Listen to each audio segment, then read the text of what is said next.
முற்றம் நேயர்களுக்கு வணக்கம். நேயர்களே, ஊடகவியலாளர் திருமிகு ஜான்சன் அவர்கள் நம்மோடு இணைந்திருக்கிறார். தமிழ்நாட்டின் நிகழ்வுகளை பற்றி அவரோடு நாம் கலந்துரையாடுவோம். வணக்கம் ஜான்சன். வணக்கம்.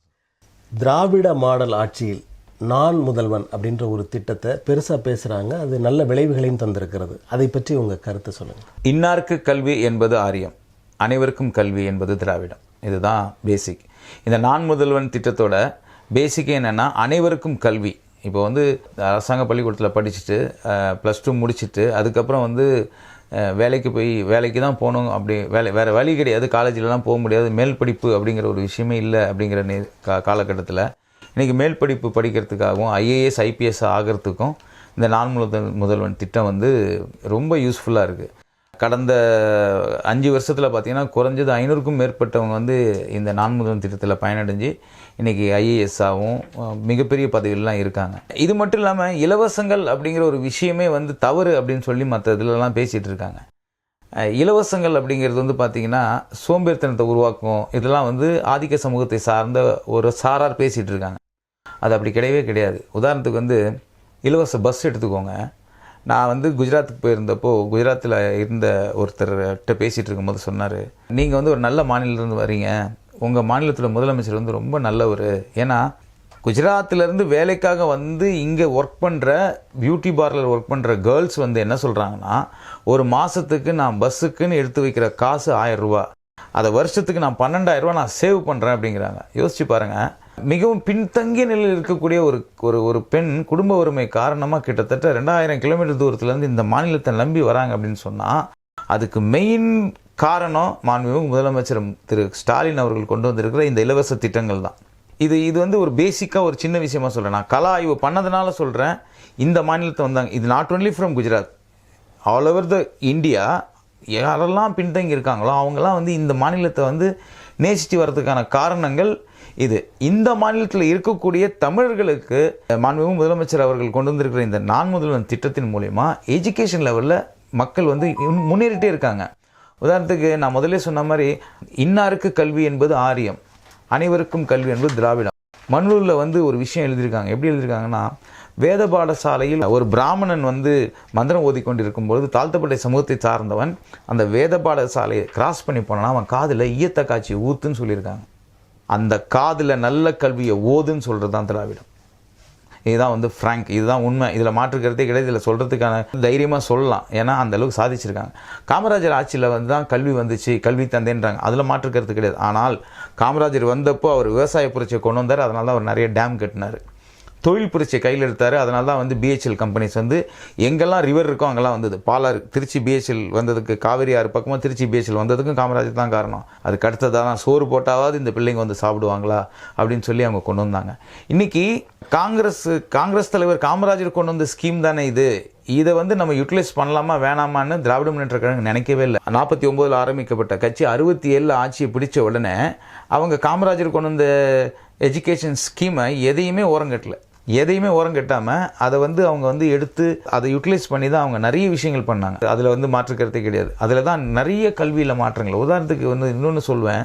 1988 ரொம்ப நாளைக்கு அப்புறம் ஆட்சிக்கு வந்த திராவிட முன்னேற்ற கழகத்தில் நம்மலாம் 14 வருஷம் வேலை வெட்டில் இல்லாமல் ஒரு பவர் செட்டருக்கு வந்துட்டோம்னா நம்ம அந்த பவரை வச்சு ஏதாவது ஒன்று நமக்கான விஷயங்களை தான் சேவ் பண்ணணும்னு நினைப்போம் இல்லையா? அதுதான் ஹியூமனுடைய விஷயமே. ஆனால் கலைஞர் 10ஆவதுல 5 சப்ஜெக்டில் 2 சப்ஜெக்ட் போயிடுச்சுன்னா 5 சப்ஜெக்டும் எழுதணும் அப்படிங்கிற விஷயத்துல இருந்தது. கலைஞர் என்ன சொல்றாருன்னா, இதோட சாராம்சம் என்னன்னா, 2 சப்ஜெக்ட் போச்சா அது மட்டும் எழுது, மற்றதெல்லாம் நல்லா படிச்சுட்டான்ல, அவன் தோத்தது 2ல தானே, அந்த 2ல தோத்ததை மட்டும் ஜெயிக்க சொல்லு அப்படிங்கிறது. என்னன்னா அடுத்த கட்டத்துக்கு அந்த மாணவனை அதுக்கு அடுத்து வர்றவன் செம்மையா இருக்கு இந்த ஸ்கீம், நம்ம தோத்தாலும் நம்ம கவலை இல்லடா, அரசாங்கம் இருக்கு அப்படிங்கிற ஒரு நம்பிக்கை ஒரு குடிமகனுக்கு கொடுக்கறது அரசாங்கத்தோட வேலை. என்னுடைய ராஜா எனக்கு கவலை இல்லடா, என் ராஜா நான் தோத்துறேன்னா எனக்கு ராஜா இருக்காண்டா என்னை காப்பாற்ற அப்படிங்கிற தைரியம் தான் ஒரு குடிமகனுக்கு ரொம்ப முக்கியம். என் ராஜா பார்த்து நான் பயந்துட்டு இருந்தேன்னா அது வேலைக்கு ஆகுது. அப்படிப்பட்ட ராஜாக்கள் தான் இன்னைக்கு நிறைய இடத்துல ஆழ்ந்துட்டு இருக்காங்க. இப்போ நான் முதல்வன் திட்டத்தில் நிறைய பேர் IAS IPSலாம் IFSலாம் படித்து வர்றாங்க, அந்த உயர் பதவிகளுக்கு போகிறாங்க. அதற்கு காரணமாக இருக்கிற ஸ்டாலின் அவர்களை அல்லது திராவிட முன்னேற்ற கழக ஆட்சி ஒழிக்க வேண்டும் என்று மனுவாதிகள் விரும்புகிறார்கள் அப்படின்னு நினைக்கிறீங்களா? கண்டிப்பாக. எப்படி சொல்கிறேன்னா, இப்போ கரூரில் ஒரு டாக்டர் ஒருத்தர் இருந்தாங்க. அவங்க வந்து என்னென்னா ரொம்ப சின்ன வயசுலேயே அவங்க அம்மா இறந்துட்டாங்க. அவங்க அதுக்கப்புறம் என்னது கஷ்டப்பட்டு படித்து அவங்க டாக்டர் ஆனாங்க. டாக்டர் ஆனதுக்கப்புறம் அவங்க வந்து நினச்சிருந்தால் அவங்க எவ்வளவோ பெரிய பெரிய ஆர்கனைசேஷனில் போய் டாக்டராக வேலை செஞ்சுட்டு லட்சக்கணக்கில் சம்பாரிச்சிருக்கலாம். ஒரு கிளினிக் அவங்க அந்த கரூருக்கு சேவை செய்ய தான் போனாங்க. அதுக்கு அவங்க சொன்ன ஒரே ரீசன் என்னென்னா, மருத்துவ வசதி இல்லாமல் எங்கள் அம்மா இறந்தாங்க, இதே ஊரில் இருந்தாங்க, இதே ஊரில் நான் டாக்டராக இருக்கேன். அதாவது நான் இதை எதுக்காக சொல்ல வரேன் அப்படின்னு சொன்னால், நான் முதல்வன் திட்டத்தின் மூலயமா ஒரு ஏழை படிப்பு வசதி இல்லாத ஒருத்தன் முன்னேறி மேலே வந்துட்டான்னா அவன் வந்து அந்த பாதைகளை சரி பண்ணிகிட்டே இருப்பான். எப்படி சரி பண்ணிகிட்டு இருப்பான்னா, நான் கஷ்டப்பட்டு வந்தேன்னா எனக்கு பின்னால் வர கொஞ்சம் நல்லா இருக்கட்டும், அதில் லஞ்சம் வரக்கூடாது, அதில் ஊழல் வரக்கூடாது அப்படின்னு நான் நினைக்கிறேன். அப்போது நான் தமிழ்நாட்டில் உள்ள ஒரு தாழ்த்தப்பட்ட சமூகத்தை சார்ந்தவன் இல்லை வசதி இல்லாதவன் அவன் முன்னேறி மேலே வந்துட்டான்னா அவன் நம்மளை கேள்வி கேட்பான். என்னை கேள்வி கேட்பான். நான் வந்து ஒரு தாழ்த்தப்பட்ட சமூகத்தை சார்ந்தவன் வந்து பெரிய போஸ்டிங்கில் உட்காந்துட்டான்னா உயர்ந்த சமூகத்தை உள்ள சார்ந்தவன் நான் வந்து லைனில் நிற்கணுமா, அவங்ககிட்ட வந்து நிற்கணுமாங்கிற அந்த ஈகோ, அந்த சாதி பெருமை. இதனால் ஸ்டாலின் வந்தால் அடுத்த 5 வருஷத்தில் வந்துட்டா இப்போ 500-600 பேர் வந்திருக்கிறதா ஒரு புள்ளி விவரம் சொல்லுது. ஐஏஎஸ் ஆஃபீஸராகவும் ஐஏஎஸ்ஸாகவும் வந்திருக்கிறதா ஒரு புள்ளி விவரம் சொல்லுது. இன்னொரு 5 வருஷம் வந்துருச்சு திராவிட முன்னேற்ற கழகம்னா இது 500-5000 ஆகிடும்.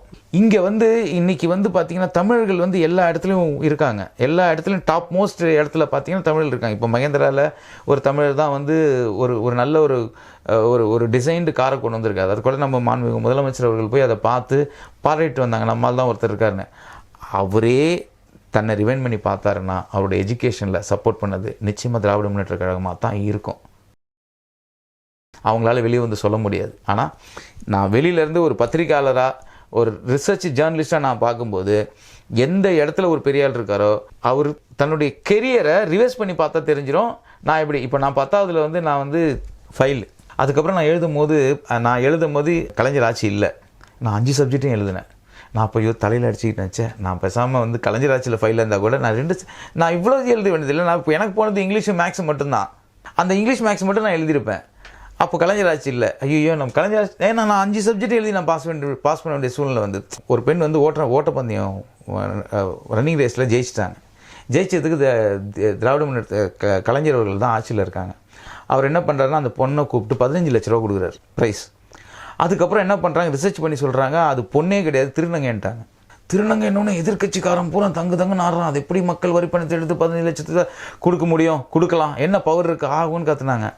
கலைஞர் கூப்பிட்டு பத்திரிக்காரன் கேட்கும் போது ஒரே அடி தான் அடித்தார். நான் பரிசு கொடுத்தது ஓடின கால்களுக்கு பரிசு கொடுத்தேன் அப்படின்னு சொன்னார். இது எப்படிப்பட்ட ஒரு புரட்சிகரமான வார்த்தை தெரியுமா? இது மீடியாங்கிறதுனால சில வார்த்தைகளை நான் மறைச்சி பேசுகிறேன். ஆனால் உண்மை என்னென்னா அவர் குறிப்பிட்டது மிகப்பெரிய அடி. நான் காசு கொடுத்தது ஓடின காலுக்கு கொடுத்தேன், அந்த பதக்கத்துக்கு கொடுத்தேன். இதுதான் திராவிடம். இங்கே பாகுபாடு பார்க்க மாட்டான். நீ அவங்க ஆணாரு பெண்ணாரு, பெண் இல்லை ஆண் இல்லை, 3ஆம் பாலினத்தவர், திருநங்கை, மாற்றுத்திறனாளிகள், அவனுக்கு திறனே இல்லைன்னு நினைக்கக்கூடாது. அவங்களுக்கு என்ன சொல்கிறாங்கன்னா அந்த கலைஞர் கொடுத்த வார்த்தைகள் இது தமிழில் மாற்றுத்திறனாளிகள். அதே மாதிரி விதவைக்கும் கைம்பெண் அப்படின்னு கைம்பெண். அதுக்கு ஒரு சின்ன உதாரணம் சொல்கிறேன். நீங்கள் என்னென்னா குமுதத்தில் ஒரு கவிதை ஒன்று வருது சார். அதில் வந்து விதவை பொட்டு வைக்க நினைக்கிறேன், என்னால் முடியல அப்படின்னு. இது ஒரு சின்ன விஷயம்தான். கட்சியில் அவ்வளோ வேலைகள் இருக்குது, இருந்தாலும் தலைவர் வந்து பார்த்துட்டு அந்த குமுதத்தில் வந்துட்டு அந்த பையன் அட்ரஸை கேட்டு வாங்கி கொடுங்க, அவனுக்கு ஒரு லெட்ரு ஒன்று போடணும்னு சொல்லி லெட்ரு வாங்கிட்டு அது சொல்கிறாரு, விதவை என்றால் பொட்டு வைக்க முடியாது, கைம்பெண் என்று எழுதிப்பார், 2 பொட்டு வைக்கலாம். இதெல்லாம் என்னன்னா, ஒரு மனிதன் எனக்கு தலைவனாக இருக்கக்கூடியவன் ப்ராக்டிக்கல் மனசனாக இருந்தால் மட்டும்தான் பண்ண முடியும். இந்தியா டுடேல என்னுடைய நண்பர் ஒருத்தர் ஒர்க் பண்ணிட்டு இருந்தார் பத்திரிகையாளராக. கலைஞரை பார்க்கறதுக்காக போயிருக்கார். என்ஆர் வேலத்துக்கு போயிருக்கும்போது ஒரு ஊனமுற்ற பெண் வந்து வாசலில் உட்காந்துருக்காங்க. கார் வருது, தலைவரை வந்து கலைஞர் அவர்களை வந்து வீல் சேரில் கூப்பிட்டு போகிறாங்க. கூப்பிட்டு போகும்போது அந்த பொண்ணு வந்து கூட்டத்திலேருந்து எல்லோரும் பிளாக் பண்ணுறாங்க. அந்த பொண்ணு கையை ஆட்டுது. அந்த பொண்ணை கவனிக்க ஆளே இல்லை. என்னுடைய நண்பர் வந்து பார்க்குறாரு. பார்த்துட்டு என்னம்மா அவனுக்கு பிரச்சனைன்னு, எனக்கு ஒரு வீல் சேர் இருந்தால் நல்லாயிருக்கும். சரிம்மா என்ன மனு வச்சுருக்கேன், எனக்கு ஒரு வீல் சேர் வேணும், நான் மனு வச்சுருக்கேன் கையில். ஆனால் தலைவரை பார்த்து என்னால் கொடுக்க முடியல, என்னால் நகர்ந்து போக முடியல, கொடு என் கூட வா அப்படின்னு சொல்லி கூப்பிட்டு போய் அங்கே உட்கார வைக்கிறாங்க. ப்ரெஸ் மீட் நடந்துகிட்ருக்கு. ப்ரெஸ் மீட் நடந்துருக்கும்போது அந்த மனு கையில் இருக்குது. கையில் இருக்கும்போது என் நண்பர் வந்து எனக்கு கேள்விகள் வந்துகிட்டே இருக்குது. என் நண்பர் வந்து சொல்கிறாரு, உங்களுக்கு வீல் சேரோட அருமை என்னன்னு உங்களுக்கு நல்லாவே தெரியும் இல்லை சார் அப்படின்னு கேட்குறாரு. முன்னால் கூப்பிட அவனை அப்படிங்கிறாங்க. போகிறாரு. போயிட்டு ஒரு பொண்ணு ரொம்ப நாளாக வந்து மனு கொடுக்கணும்னு சொல்லிட்டு இருக்கு, அந்த மனு தான் இதுன்னு. கலைஞர் வாங்கி பார்க்கிறாரு, பார்த்துட்டு என்ன வேணும் இப்போன்னாரு. அந்த பொண்ணுக்கு வந்து 3 சக்கரம் வண்டி இருந்தால் தான் அந்த பொண்ணால் ஏதாவது ஒரு இடத்துக்கு நகர முடியும். உடனே கூப்பிட்டு ஒரு வண்டி வாங்கி கொடுங்க பண்ணார். அந்த பொண்ணு போகும்போது வண்டியோட போச்சு. இது வந்து எத்தனை பேருக்கு தெரியுமோ எனக்கு தெரியாது. ஆனால் பத்திரிகைத்தில் இருக்கிற நண்பர் என்கிட்ட சொல்கிறாரு, உடனே மவுண்ட் ரோடு போனாங்க. ஒரு வீல் சேரோட ஒருத்தர் வந்தார். அந்த பொண்ணு போயிட்டு அந்த பொண்ணை கூப்பிட்டு அம்மா சந்தோஷமா உனக்கு அப்படிங்கிறாங்க. இவர் வந்து அதுதான் இனமான தலைவர்னு சொல்லுவாங்க. அப்படி சொல்கிறதுக்கு சரியான வார்த்தைகள் வந்து திராவிட முன்னேற்ற கழகத்தை சார்ந்தவங்க தான் சொல்ல முடியும். இப்போ நான் முதல்வன் திட்டத்தின் மூலயமா படிக்கிற ஒருத்தருக்கும் வந்து என்னென்னா, இப்போ தமிழர்களாகி இருக்கிற எல்லாருக்குமே இவர் வந்தால் லஞ்சத்தை ஒழிச்சிருவார் அப்படின்னு யாரை சொல்லுவாங்கன்னா டக்குன்னு எல்லாருக்கும் சகாயம் ஞாபகத்துக்கு வரும். இவர் வந்தால் இந்த டிபார்ட்மெண்ட் நல்லாயிருக்கும் அப்படின்னு சொன்னால் டக்குன்னு எல்லாருக்கும் இறையன் ஞாபகத்துக்கு வரும். இவங்க எல்லாருமே பெரிய பெரிய பேக்ரவுண்ட்லேருந்து வந்தவங்க கிடையாது, எல்லாம் புவர் பேக்ரவுண்ட்லேருந்து வந்தவங்க. புவர் பேக்ரவுண்ட்லேருந்து வந்ததுனால அவங்களுக்கு எது தேவை அப்படிங்கிறது அவங்களுக்கு நல்லாவே தெரியும். தேவைக்கு மிஞ்சி அவங்க ஆசைப்பட மாட்டாங்க. அந்த மாதிரி நான் முதல்வன் திட்டத்தின் மூலயமா பிற்படுத்தப்பட்டவர்கள், வறுமை கோட்டுக்கு கீழே இருக்கிறவன் படித்து மேலே வந்துட்டான்னா அவனுக்கு என்ன தேவையோ அது அவனுக்கு தெரியும். அதனால் அவன் எதுவும் அளவுக்கு மீறியான விஷயங்கள், அதாவது எப்படி சொல்கிறதுனா, ஒரு கடமையை தடுக்கிறதுக்கோ கடமையை செய்கிறதுக்கோ அவன் லஞ்சம் வாங்க மாட்டான். அப்போ லஞ்ச லாவண்யங்கள் குறைஞ்சிச்சு அப்படின்னு சொன்னாலே மிகப்பெரிய மாற்றங்கள் ஏற்படும். அதுக்கு உதாரணமாக மிஸ்டர் சகாயத்தோட ஹிஸ்ட்ரியை நீங்கள் பார்த்தீங்கனாலே தெரியும். பெப்சி கம்பெனிக்கு சீல் வைக்க முடியுமா சார்? எவ்வளோ பெரிய மார்க்கெட் தெரியுமா அது? டுமாரோ நெவர் டேஸ்ன்னு சொல்லி ஒரு படம் ரிலீஸ் பண்ணுறாங்க சார். அந்த படம் ரிலீஸ் பண்ணும்போது மதுரையில் மாப்பிள்ளை விநாயகர் தேட்டரில் ரிலீஸ் பண்ணுறாங்க. மதுரை மாப்பிள்ளை விநாயகர் தேட்டரில் பார்த்தீங்கன்னா எந்த கூல்ட்ரிங்க்ஸ் விற்க மாட்டாங்க, அவங்களோட கூல்ட்ரிங்க்ஸ் தான் விற்பாங்க. மாப்பிள்ளை விநாயகர் கோலிச்சோட தான் விற்கும். அங்கே ஒரு வேன் பெப்சியை கொண்டு வந்து நிறுத்திட்டான், ஒரு கூல்ட்ரிங்க்ஸ் கொண்டு வந்து நிறுத்திட்டான். அந்த மாப்பிள்ளை விநாயகர் சொல்கிறாங்க, சார் இல்லை நாங்கள் இந்த மாதிரி கூல்ட்ரிங்க்ஸ்லாம் விற்க மாட்டோம், எங்ககிட்டே சோடா இருக்குண்ணே. டுமாரோ நெவர் டேஸ் படம் போடுறதில்ல அப்படின்னா ஒரு லோடு வாங்கணுங்கிறது அமெரிக்காவில் போட்ட அக்ரிமெண்ட்டு. அவ்வளோ பெரிய ஒரு குளிர்பான நிறுவனத்துக்கு சீல் வச்சவர் சகாயம். ரெக்கார்டு. கன்சூமர் கோர்ட்டில் ஜெயிச்சு 6 லட்ச ரூபா பாதிக்கப்பட்டவனுக்கு கொடுக்கணும், கொடுக்கல. அவர் வந்தார், ஐயா நீங்கள் கோர்ட் ஆர்டர் என் கையில் இருக்குது, 6 லட்ச ரூபா கொடுக்கணும்னு. கொடுக்க மாட்டேங்கிறாங்க. சரி ஓகேம்மா, வீட்டில் எத்தனை பூட்டு இருக்கு கொண்டா. வாங்கினார், பூட்டினார். கலெக்டர் பூட்டி டேப் அடித்து சீல் வச்சுட்டு அவர் பாட்டு வீட்டுக்கு வந்துட்டார். பென்டகன்லேருந்து கால் வருது, அமெரிக்கன் கான்சுலேட்லேருந்து கால் வருது, சென்னையிலேருந்து கால் வருது. அப்போ செல்ஃபோன் கிடையாது. சகாயம் பொறுமையாக ஒரு 8:30 மணிக்கு வீட்டுக்கு வர்றாரு. ஐயா இவ்வளோ ஃபோன் வந்துச்சு, இவ்வளோ அதிகாரங்க இருக்காங்க.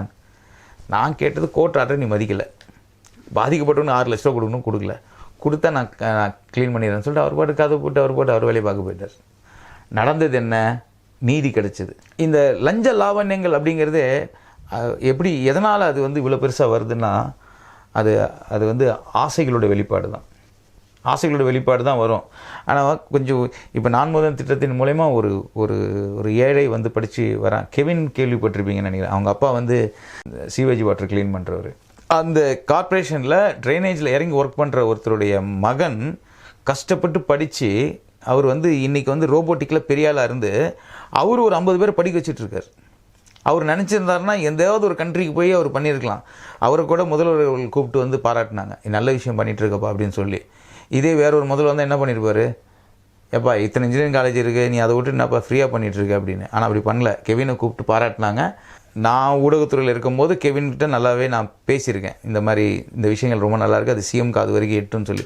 அதேமாதிரி முதல்வர் கூப்பிட்டு பண்ணாங்க. அதுதான் இப்போ இந்த நான் முதல்வன் திட்டத்தின் மூலயமா முதல்வர் திட்டத்தின் மூலயமா மாண்புமிகு முதல்வர் அவர்கள் எடுத்து வைக்கிற ஒவ்வொரு ஸ்டெப்புமே வந்து கீழே இருக்கவங்க மேலே வரணும் தான்.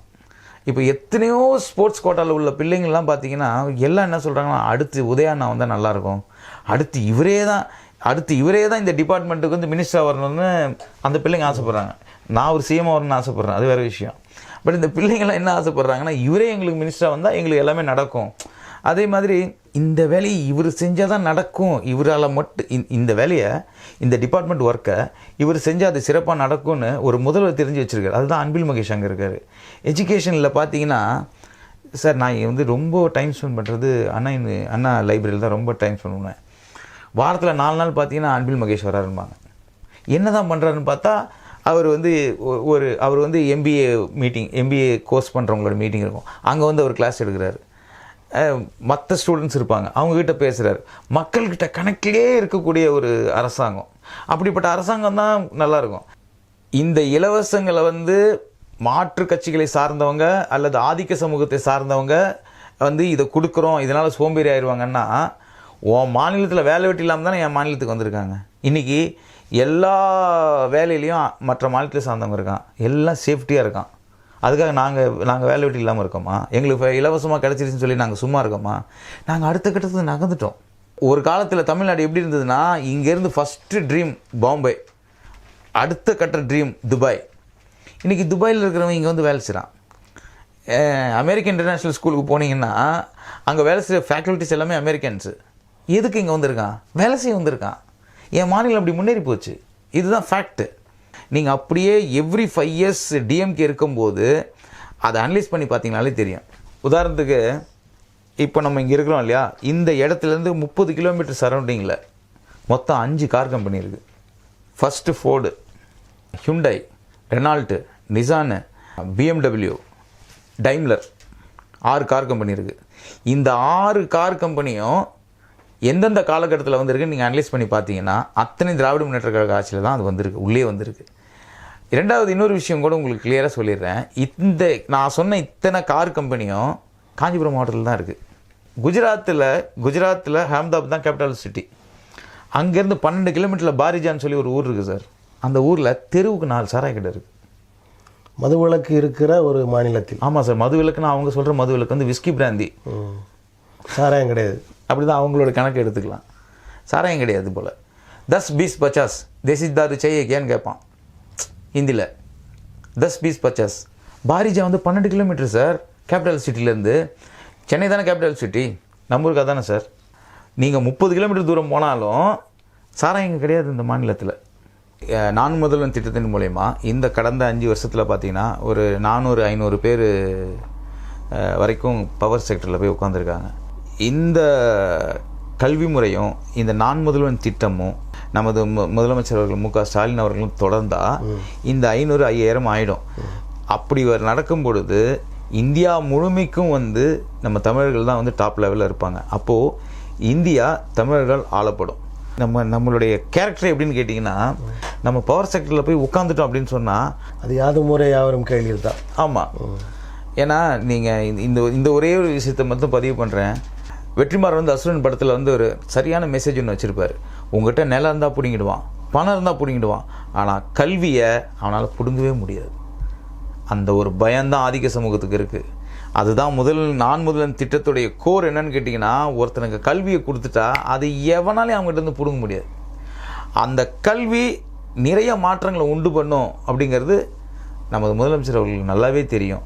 அதனால் இன்றைக்கி வந்து இந்த 5 வருஷத்தில் வந்து ஒரு 400-300 இருக்கக்கூடிய இந்த பதவிகளில் போய் உட்கார்ந்துருக்கிற தமிழர்கள் இது 1000, 500, 1000, 2000, 3000 ஆகும். அடுத்தடுத்து வரக்கூடிய இந்த திராவிட முன்னேற்ற கழகத்தின் ஆட்சி மூலிமா இந்தியாவில் இருக்கக்கூடிய அத்தனை பவர் செக்டர்லேயும் தமிழ் தான் இருக்க போகிறான். அதுக்கான பேஸ் இது தான். அதற்கு திராவிட முன்னேற்ற கழகத்தின் ஆட்சி தொடர வேண்டும் அப்படின்னு தான். கண்டிப்பாக தொடரணும்.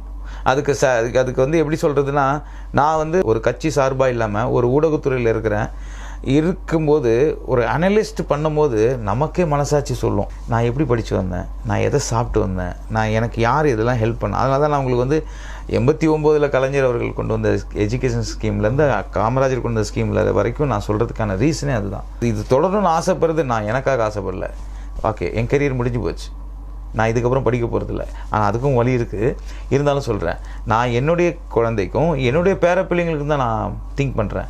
ஸோ என்னுடைய பிள்ளையின் பிள்ளையோட எதிர்காலத்துக்கு நான் முதல்வன் உதவி செய்யுங்கிற நம்பிக்கை எனக்கு இருக்குது. நன்றி. உங்களது கருத்துக்களை மக்களின் நலன் சார்ந்து தாங்கள் எடுத்து வைத்தமைக்கு எங்களது நெஞ்சார்ந்த நன்றி. அதோட வந்து எனக்கு வந்து ஒரு நல்ல ஒரு வாய்ப்பு கொடுத்து இதை பதிவு பண்ணணும், ரொம்ப நாளாக மனசுக்குள்ள இருந்த விஷயத்தை வந்து பதிவு பண்ண வாய்ப்பு கொடுத்த உங்களுக்கும் மனமார்ந்த நன்றி. நேயர்களே, அடுத்த நிகழ்வில் வேறொரு ஆளுமையோடு சந்திப்போம். நன்றி, வணக்கம்.